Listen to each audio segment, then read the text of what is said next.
오늘은 영에 속한 사람 다섯 번째 시간을 맞이하면서 자비에 관한 말씀을 잠시 나누고자 합니다. 우리가 이제 인생을 살면서 보면 중요한 것들이 많이 있는데 그 중에 하나가 바로 뭐냐면 이게 소속이에요. 어디에 소속해 있는가라고 하는 것은 대단히 중요합니다. 그것이 우리로 하여금 자존감을 세워주기도 하고 또 우리의 존재의 자기 정체성을 나타내어 주기도 해요. 영적으로도 마찬가지예요. 영적으로도 이 소속이 참 중요해요. 오늘 이 갈라디아서 5장은 우리 그리스도인들의 소속에 관련된 선명한 말씀을 우리 가운데 전해주고 있는 그런 놀라운 말씀이에요. 우리 그리스도인들은 더 이상 육에 속한 자가 아니고 영에 속한 자라는 거예요. 할렐루야. 그리고 그 영에 속한 자들의 삶은 다르다는 거예요. 그 삶에는 변화들이 나타난다는 거예요. 그 변화를 갈라디아서 5장은 성령의 열매로 우리 가운데 보여주기도 하는 거예요. 실제로 우리 삶에 성령의 열매가 맺혀지면 우리 삶은요, 놀라운 능력을 나타내는 그런 능력 있는 그리스도인의 삶을 살게 되는 거예요. 진정한 의미의 행복, 어디로부터 오는가? 바로 이 성령의 능력으로부터 온다라고 하는 그런 사실입니다. 그런 의미에서 거룩이 행복인 거예요. 할렐루야. 자, 하나님의 영이 우리 가운데 임해서 우리가 실제로 육에 속한 자가 아니고 영에 속한 삶을 살기 시작하면 그때부터 맺혀지는 첫 번째 열매가 바로 뭐예요? 사랑이에요. 사랑이 채워지는데 어떻게 불행할 수 있어요? 사랑이 충만한데 어떻게 행복하지 않을 수가 있어요? 그리고 하나님의 영이 우리 가운데 임해서 우리가 영에 속한 자가 되면 두 번째 맺혀지는 열매가 바로 뭐예요? 히라, 카라라 그랬죠? 도저히 기뻐할 수 없는 삶의 자리 속에서도 기뻐하고 즐거워해요. 그 기쁨과 즐거움에 가득 찬 사람이 어떻게 불행할 수 있을까요? 그런 일 없어요. 또 하나님의 영이 우리 가운데 임하시고 우리의 삶에 이 세 번째 성령의 열매, 그게 바로 뭐예요? 화평이죠. 우리 삶에 마음의 평화가 자리하는데 어떻게 그 사람이 불행할 수 있겠어요? 우리가 행복한 삶을 살기 위해서 정말 너무도 필요한 것들이에요. 그런 것들이 영에 속한 자가 되면 하나님이 우리에게 선물로 주시는 거예요. 이 선물이 성령의 능력이 되고 이 선물이 우리 인생을 완전히 송두리째 뒤바꿔 놓는 겁니다. 할렐루야. 이 놀라운 변화가 우리로 하여금 진정한 의미의 능력 있는 그런 그리스도인의 삶을 살게 되는 거예요. 하나님의 영이 우리 가운데 임할 때 고난 가운데서도요, 오래 참고 인내할 수 있습니다. 그게 능력이에요. 할렐루야. 그리고 오늘 하나님께서 우리 가운데 주신 이 다섯 번째 비밀, 바로 자비. 한번 따라해보세요. 자비. 이 자비라고 하는 이 말은 크레스토테스라고 하는 그런 말인데 이 말을 한글로 이렇게 번역하기에는 보면 선함, 인자함, 친절함 뭐 이런 용어로 이렇게 번역이 되는데 사실 이 자비라고 하는 이 말은요, 이 근원의 셈이 사랑으로부터 흘러나오는 거예요. 어디로부터 흘러나온다고요? 사랑. 그러니까 우리가 사랑을 모르고서는 자비를 알 길이 없어요. 그 근원의 셈이 사랑, 그 사랑으로부터 흘러나오는 거예요. 그래서 사랑이 없는 자비는 존재하지 않아요. 어떻게 보면 사랑의 결과로 주어지는 것, 그것이 자비라고 하는 그런 사실이에요. 그래서 우리가 자비 이렇게 말할 때 그냥 성령의 열매, 그냥 단순히 이것이 성령의 능력이지 이렇게 생각할 수 있는데 그걸 더 나가서 사실은 이것이 하나님의 성품이기도 합니다. 하나님은 어떤 분이시냐? 자비로우신 분이세요. 여러분 정말로 그렇게 믿습니까? God is love. 하나님이 사랑이신 분일 뿐만 아니고 하나님은 동시에 우리를 향하여 끊임없이 자비로우신 분이기도 하다라고 하는 그런 얘기예요. 그래서 우리가 하나님을 자비로우신 분으로 우리가 믿고 신뢰할 때 비로소 우리를 통해 놀라운 일들이 나타나는 거예요. 여러분 구약성경 신명기를 보게 되면 신명기 4장 31절 보게 되면 하나님이 어떤 분인지를 우리에게 선명하게 소개해 주고 있어요. 우리 함께 읽어봅니다. 내 하나님 여호와는 자비하신 하나님이시라. 그가 너를 버리지 아니하시며 너를 멸하지 아니하시며 내 조상들에게 맹세하신 언약을 잊지 아니하시니라. 아멘. 여러분 이 말씀의 배경은 이제 모압 평지에서 모세가요 꿀과 젖이 흐르는 가나안 산지에 들어갈 그 이스라엘 백성들을 향해서 마지막 고별 설교를 하게 되는 그런 장면, 그 고별 설교의 내용이 오늘 이 말씀의 내용이에요. 하나님이 어느 날 모세에게 너는 여기까지야. 그러니까 모세가 하나님이 여기까지라는데 어떻게 해요? 받아들여야지. 모세도 꿀과 젖이 흐르는 가나안 산지 들어가고 싶지 않았겠어요? 그러나 하나님이 너는 여기까지야 라고 말씀하셨을 때 모세는 그것을 수용했습니다. 받아들였어요. 그리고 자신은 꿀과 젖이 흐르는 가나안 산지에 들어가지 못하지만 이제 이 출애굽 2세대들이 중심이 돼서 다음 세대는 꿀과 젖이 흐르는 가나안 산지로 들어가게 될 텐데 그들을 향하여 마지막 고별 설교를 하게 되는 내용이 이 드우테로노미, 이 신명기의 메시지예요. 그 내용이 바로 뭡니까? 너희는 하나님이 어떤 하나님이신지 아느냐는 거예요. 하나님은 자비로우신 분이야. 절대로 잊지 말라는 거예요. 그렇기 때문에 앞으로 너희들에게 많은 일들이 일어날 거야. 그러나 어떤 경우에도 하나님은 너희를 버리지 아니하실 거야. 왜냐하면 하나님은 자비로우신 분이시니까. 또 너희가 수많은 어려움을 겪을 수도 있을 거야. 그러나 결코 하나님은 너희를 멸하지 아니하실 거야. 왜냐하면 그 하나님은 자비로우신 분이시니까. 그러니까 너희는 그 하나님을 잊지 말라는 거예요. 그리고 그 하나님은 너희에게 이미 언약한 그 언약한 말을 잊지 아니하시고 반드시 이행하실 거야. 그 하나님을 신뢰하라는 거예요. 여러분은 어떤 하나님을 신뢰하고 믿음의 길을 걸어가고 있습니까? 하나님에 대한 여러분의 생각이 여러분의 믿음의 내용이 되는데 그 하나님이 과연 어떤 하나님이신가? 자비로우신 하나님이심을 잊지 마시길 바랍니다. 그 하나님은 절대로 여러분을 버리지 아니하실 겁니다. 여러분이 때로 앞에 요단강이 범람하고 여리고성이 여러분 앞길을 가로막는다 할지라도 그런 일들 때문에 절대로 여러분의 삶은 멸망하고 무너지지 않게 될 줄로 믿습니다. 왜냐하면 자비로우신 하나님, 우리에게 언약하신 하나님 반드시 그 언약을 이루어 주실 것이기 때문에 그 하나님에 대한 그 자비로우신 하나님에 대한 믿음, 그 믿음으로 출애굽 2세대들이 결국 꿀과 젖이 흐르는 산지의 주인공이 된 거예요. 여러분 신약에 오게 되면 누가복음 6장이죠. 누가복음 6장에 보게 되면 산상수훈이라고 우리가 흔히 말하는 이 복음 중에 복음이 되는 그런 놀라운 말씀이 이 누가복음 6장에 기록이 돼 있어요. 이 말씀 보게 되면 예수 그리스도를 구주로 영접하고 이 땅의 시민과 동시에 하늘의 시민권을 가진 하나님의 자녀들의 삶은 어때야 하는지 거기에 관해서 조목조목 얘기하는 거예요. 이제부터는 너희가 원수도 사랑하라는 거야. 이게 엄청난 메시지를 전하는 거예요. 그리고 누군가 너희에게 와서 겉옷을 달라 그러면은 속옷까지 내주라는 거예요. 야, 이게 정말 엄청난 얘기죠. 누군가 너희를 저주하는 사람들이 있다? 그러면 맞붙어 싸우지 말고 그 사람을 축복해 주라는 거예요.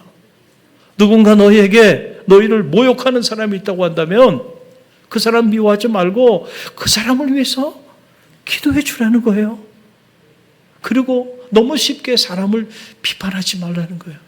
너희가 비판하는 그 비판으로 너희도 비판을 받을 것이다 하는 거예요. 함부로 사람에 대해서 정죄하지 말라는 거예요. 왜냐하면 너희가 그렇게 정죄하면 너희의 그 정죄함 때문에 너희도 정죄함을 받을 거라는 거예요. 그렇게 하지 말고 용서하며 살아. 할렐루야. 그 용서함 때문에 너희도 용서함을 받을 거야. 자, 이런 말씀들을 쭉 얘기하시면서 마지막에 이런 얘기를 하시는 거예요. 너희가 가지고 있는 것들을 좀 필요한 사람들에게 다 나눠줘. 그러면은 하나님께서 후히 흔들어 축복하셔서 넘치도록 너희를 부어 주실 거야. 이런 하나님의 자녀의 삶이 어떤 삶이어야 하는지를 조목조목 설명해요. 그리고 그 결론적으로 주님께서 주시는 말씀이 바로 무슨 말씀이냐면 누가복음 6장 36절의 말씀이에요. 누가복음 6장 36절 함께 읽겠습니다.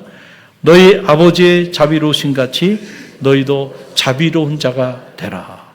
아멘. 이게 결론입니다. 우리 그리스도인들의 삶은 어떤 삶이어야 돼요?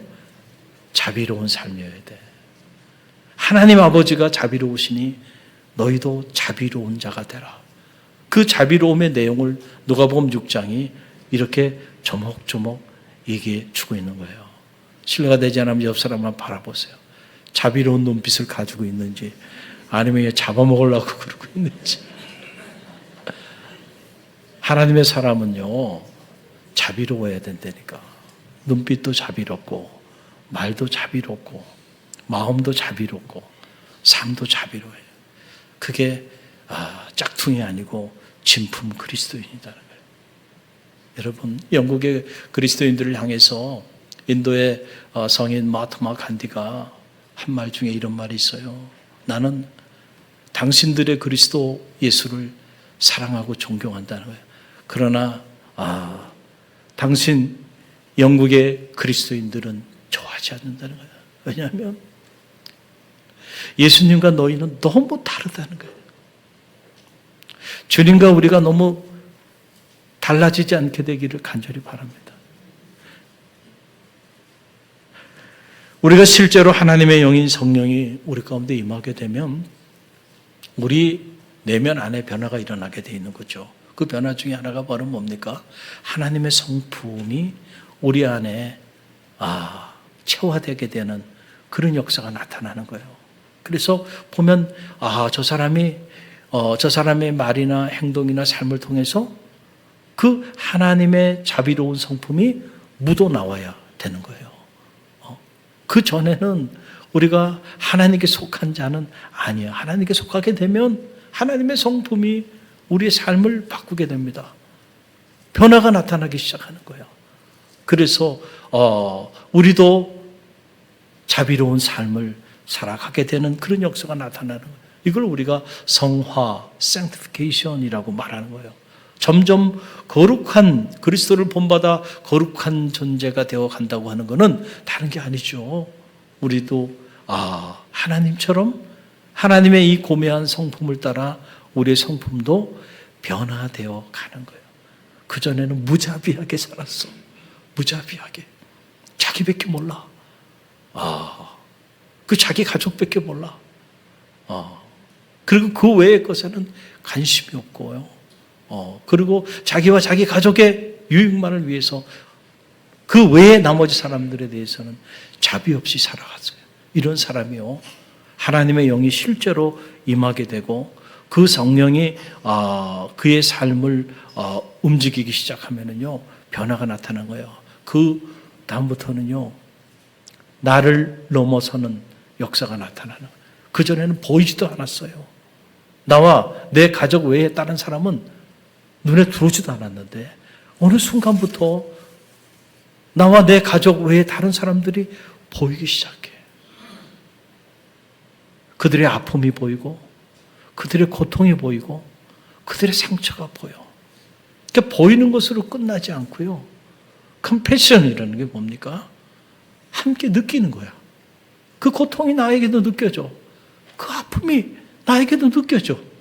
그 상처가 나에게도 느껴져. 그래서 그 고통, 그 아픔, 그 상처를 내가 싸매주고 싶어. 내가 치유해주고 싶어. 내가 돌봐주고 싶어. 여기까지 나오게 되는 거예요. 이게 바로 뭐냐면 자비로운 삶이에요. 할렐루야. 이게 영에 속한 사람, 성령의 사람의 삶의 모습인 거예요. 그래서 예수님께서 공생애를 사시면서 이 자비로운 삶에 관한 말씀을 사실 많이 주셨어요. 그 중에 가장 대표적인 메시지가 오늘 두 번째 본문이 되는 바로 이 선한 사마리아인의 비유예요. 이 비유를 통해서 자비로운 삶이 어떤 삶인지를 우리에게 보여주고 있는 거예요. 오늘 이 본문 누가복음 10장 36절로 37절은 이 선한 사마리아인의 비유의 결론입니다. 자, 그 결론부터 우리가 함께 들여다봅니다. 함께 읽어봅니다. 내 생각에 이 세 사람 중에 누가 강도 만난 자의 이웃이 되겠느냐? 이르되 자비를 베푼 자니이다. 예수께서 이르시되 가서 너도 이와 같이 하라 하시니라. 아멘. 선한 사마리아인의 비유의 결론이에요. 누가 이 강도 만난 자의 이웃이겠는가? 자비를 베푼 자이다. 그래? 그럼 너도 이와 같이 행하라. 너도 이와 같이 자비를 베풀라라고 하는 그런 말씀이죠. 여러분, 선한 사마리아인의 비유의 내용 여러분 잘 알고 계시잖아요. 어느 날 어떤 사람이 저 예루살렘에서 여리고로 이렇게 내려가다가 그만 예기치 않게 강도를 만나게 됩니다. 그래서 옷도 다 찢김 당하고 가지고 있는 소유 다 빼앗기고 그리고 이렇게 온몸에 상처를 받아서 피를 흘리고 고통 가운데 죽어가요. 그런데 그때 제사장 한 사람이 그 곁을 지나가다가 그렇게 고통 가운데 신음하며 죽어가는 강도 만난 자를 보고 어떻게 된 일인지 그냥 지나가 버리네. 그 다음에 레인이 지나가는데 이 레인도 그걸 바라보고는 그냥 지나가 버리네. 그런데 사마리아인, 이름은 알 수 없지만은 당시 유대인들이 사람 취급도 하지 않았던, 그렇게 차별받고 살았던 사마리아인이 그 곁을 지나다가 보니까 어떤 사람이 강도를 만나가지고 피투성이가 돼서 다 죽어가는 거야. 너무 가슴이 아픈 거예요. 그래서 가던 길을 멈추고 그를 돌보기 시작합니다. 그래서 그를 데리고 주막으로 가요. 그리고 주막에 가서 주막 주인에게 이 사람을 좀 잘 좀 돌봐주라고, 잘 좀 싸매주고 잘 좀 치유해달라고, 그리고는 자신이 가지고 있는 돈을 주막 주인에게 건네줘요. 그리고 혹시라도 이 돈이 이 사람을 케어하는데 부족하다고 한다면 내가 돌아오는 길에 당신에게 다시 필요한 돈을 지불할 테니까 이 사람을 좀 잘 좀 돌봐달라고. 누가 이 강도 만난 자의 이웃이겠느냐? 제사장이냐? 레인이냐? 아니라는 거예요. 자비를 베푼 자니이다. 그 자비를 베푼 자가 누구예요? 사마리아인이에요. 본래 이 사마리아인의 비유는 한 율법사의 질문으로부터 시작된 이야기예요. 한 율법사가 어느 날 성경을 보면 예수님을 시험할 목적을 가지고 주님께 와서 이렇게 묻습니다. 우리가 영생을 얻으려면 어떻게 해야 합니까? 이 질문을 던진 거예요. 그때 주님이 이 율법사에게 율법에 뭐라고 기록되어 있니? 그때 이 율법사가 율법에는 하나님을 사랑하고 이웃을 사랑하라고 기록되어 있습니다. 마치 자신은 하나님을 사랑하고 이웃을 사랑하며 살아간다고 생각하고 자신 있게 대답을 해요. 그런 모습을 보면서 주님이 이 율법사에게 들려준 이야기가 사마리아인의 비유의 이야기예요. 이 비유를 통해서 얘기해 주면서 누가 이 세 사람 중에 강도 만난 자의 이웃이겠느냐. 그러니까 율법사가 이 이야기를 듣고 자비를 베푼 자니이다. 누가 자비를 베풀었어요? 사마리아인이죠. 제사장도 아니고 레인도 아니야. 그럼 너도 가서 이와 같이 행하라. 이 말은 무슨 말이에요? 너도 제사장이나 레인과 똑같다는 거예요. 너는 내 이웃을 사랑했느냐라고 하는 거죠. 당시 유대 공동체 안에서 이웃의 개념은 같은 에트닉을 가지고 있는 유대인 공동체 안에 있는 유대인들만을 이웃으로 생각했단 말이에요.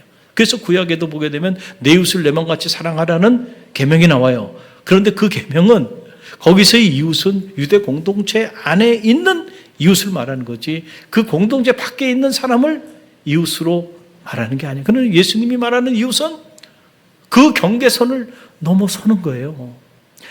주님이 오셔서 자비의 경계선을 지금 넘어서고 계신 거예요. 유대인이 아니더라도 우리와 아무런 관계가 없는 그런 사람이라도 우리의 도움을 필요로 하고 고통 가운데 그렇게 신음하고 있다고 한다면 그 사람의 아픔을 함께 느끼고 그 사람의 아픔을 함께 나누며 돌봐야 한다라고 하는 거죠. 영생을 얻는 길이 여기에 있는 거야. 너도 가서 이와 같이 행해 라고 하는 그런 말이에요. 참 충격적인 말씀이죠. 제사장이나 레위인이나 율법학사는 당시 유대 종교 공동체의 대표적인 인물들이잖아요. 그런데 그들이 사마리아인보다 못하다는 거예요. 정말 하나님이 기뻐하시고 주님이 기뻐하는 그런 삶을 살아가는 사람은 오히려 그런 사람들이 아니고 누구라는 거예요? 저 사마리아인이야. 자비를 베푼 자야. 그에게 영생의 축복이 임하게 될 거야. 할렐루야. 여러분, 우리가 때때로 우리도 모르는 사이에 우리는 너무 많은 선을 긋고 살아가요. 그렇죠? 선이 많은 보이지 않는 선들이 많아요. 그 선 범위 안에서만 왜 이렇게 많은 선들을 우리가 긋고 살아가는지 몰라요. 대한민국 사람이 아니면 안 돼. 그것도 선이죠. 그렇죠? 또 어떤 사람은 고향을 물어보지 말라 하는데 자꾸 고향을 물어보는 사람이 있죠. 그것도 선을 긋겠다는 얘기야. 그렇죠? 학교가 어디 출신이냐. 그것도 뭐예요? 선을 긋겠다는 거야.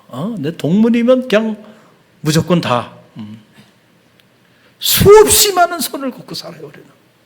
이 당이냐, 저 당이냐. 옳고 그름은 사라진 지 오래요. 내 편이냐, 내 편이냐에 따라서. 그렇게 수없이 선을 긋고 서로 반목하고 갈등하고 무자비하게 살아갑니다.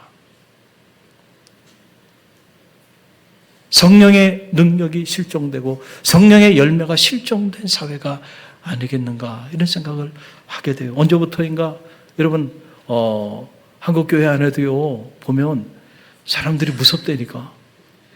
옆 사람 무서운지 자비로운지 한번 보세요. 우리 갈릴리 교회 성도들은 다 이렇게 무섭지 않아요. 자비로워요. 다 그런 건 아니야. 가끔 제가 이렇게 집회를 가보면 첫 집회 때 이렇게 보면요, 야 이분들이 말씀을 은혜를 받으러 온 건지 나를 잡아먹으려고 와서 앉아 있는 건지 인상을 막 쓰고요. 이거 눈빛을 바라보면 무섭습니다. 마음이 그냥 확 다칩니다. 왜 그럴까? 왜 그럴까? 자비로워야 되는데 왜 성도들이 이렇게 무서워졌지? 무서워. 왜 이렇게 됐을까? 그 안타까움이 밀려올 수밖에 없어요. 제가 대학의 교편을 잡고 있을 때 저 인도네시아 스카푸미 지역에 연세봉사단으로 학생들 30명하고 교수님 2분 또 직원 1분 이렇게 모시고 함께 그 스카푸미 지역 순다족이 살아요. 자카르타에서 73km 떨어진 아주 그 숲속에 거기에 가나안 농군학교가 거기 있어요. 그 가나안 농군학교를 캠프를 해가지고 그 근처에 있는 순다족 학교 교사를 줘주고 컴퓨터도 지원해주고 그 다음에 공부도 가르쳐주고 함께 그렇게 봉사 활동을 하고 왔어요. 근데 제가 참 그 봉사 활동을 하고 오면서 많은 생각들을 갖게 됐고 또 많은 충격이 제 안에 있었던 것이 사실이에요. 거기에 플로리다 주립대학에서 PhD를 하고 인도네시아 농림부 장관을 역임하고 퇴임하셔서 가나안 농군학교 교관으로 있는 분이 계시더라고요. 그래서 그분하고 이제 틈틈이 이런저런 얘기들을 이렇게 하게 되었는데 한 번은 같이 이제 식사를 이렇게 하는데 거기 도와주는 분들이 또 인도네시아 분들이 그 가나안 농군학교에 많이 계세요.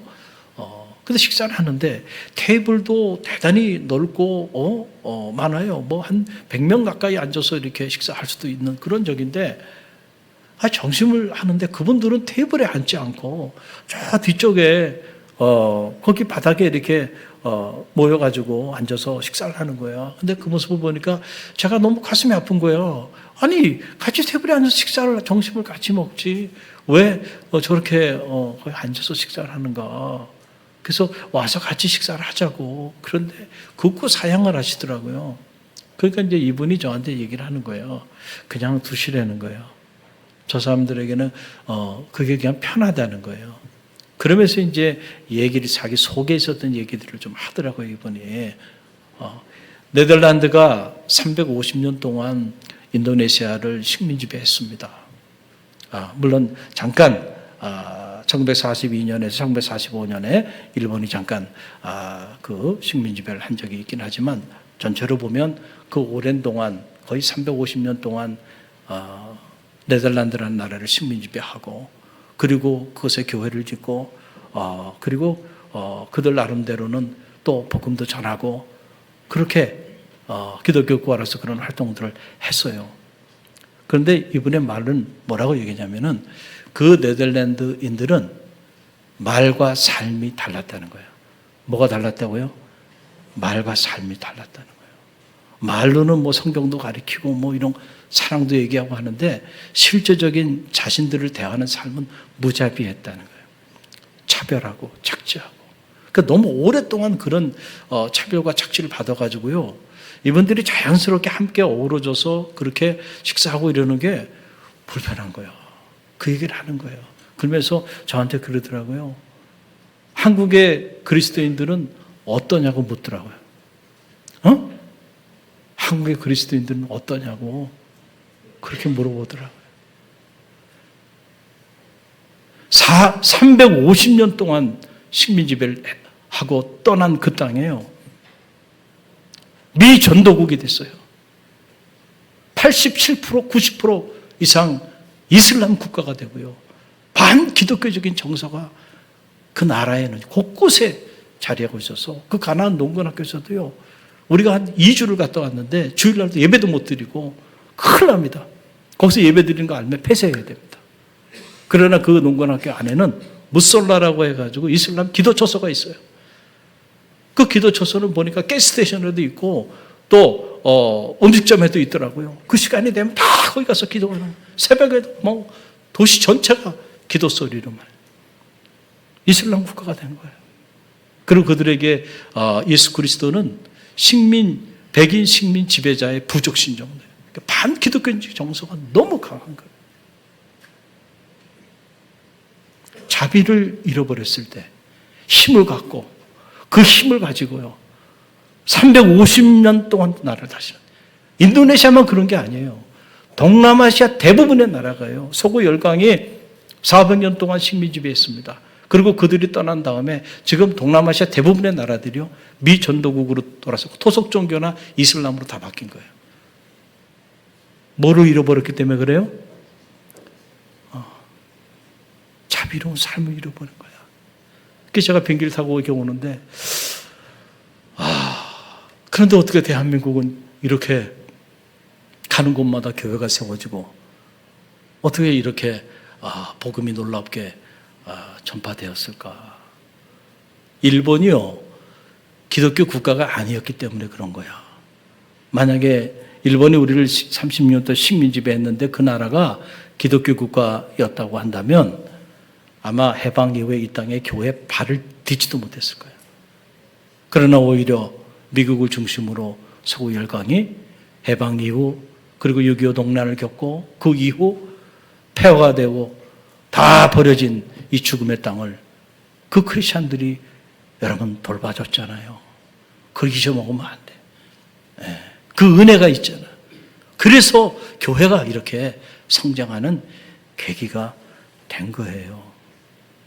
한국교회를 돌아보면 한국교회가 그동안에 성령 충만 얼마나 강조했어요. 아마 전 세계 한국교회만큼 성령 충만을 강조한 그런 교회도 없을 거예요. 성령의 능력이라는 게 정말로 우리가 성령 충만한 삶이라고 하는 것이 무슨 놀라운 기사와 이적을 행하는 그것만이 성령 충만한 삶이고 그것만이 성령의 놀라운 능력이라고 생각한다고 한다면 그건 잘못된 복음입니다. 정말 하나님의 영, 그 영이 우리 가운데 충만하게 된다고 한다면 우리는 우리 안에 성령의 열매를 맺는 삶을 살게 돼 있어요. 할렐루야. 자비로운 삶을 살게 돼 있고 이 자비로운 삶 자체가 이게 능력이에요. 나를 저주하는 자도 축복하고 나를 모욕하는 자를 위해서도 기도하는 거. 여러분 이게 진짜 성령의 능력 아닙니까? 우리가 나타내야 되는 능력은 바로 이런 능력이에요. 저는 우리 갈릴리 교회와 갈릴리 교회 성도들이 실제로 성령의 바람이 불어서 이런 능력을 나타내는 변화의 역사가 나타나게 되기를 주님의 이름으로 간절히 축원드립니다. 오늘도 우리 주변에는 강도 만난 자들이 우리 주변에는 많이 있어요. 그들이 보여주길 바라고 그들을 향한 우리의 마음이 그들을 향하여 달려가고 그들의 아픔 함께 공감하고 그들의 상처 우리가 싸매주기 위하여 달려갈 수 있는 그런 자비를 베푼 자들, 자비를 베푸는 공동체로 갈릴리 교회가 성장하게 되기를 주님의 이름으로 간절히 축원드립니다.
지금은 우리 주 예수 그리스도의 은혜와 하나님 아버지의 만극하신 사랑하심과 성령의 감화 감동 교통하심이 내가 자비로우니 너희도 자비로운 자가 되라 말씀하여 주신 주의 음성 가슴에 품고 오늘 우리 세대의 강도 만난 자에게 자비를 베풀기를 믿음 안에 결단하며 담대히 세상을 향해 나가는 주의 백성들 머리 위와 저들의 가정과 자녀 삶의 자리 위에 오늘도 복음의 위대한 역사를 이루어 나가는 갈릴리 교회와 오늘 우리가 품어야 하는 이 지역과 이 민족과 세계 열방 위에 지금부터 영원까지 함께 하시기를 간절히 축원하옵나이다.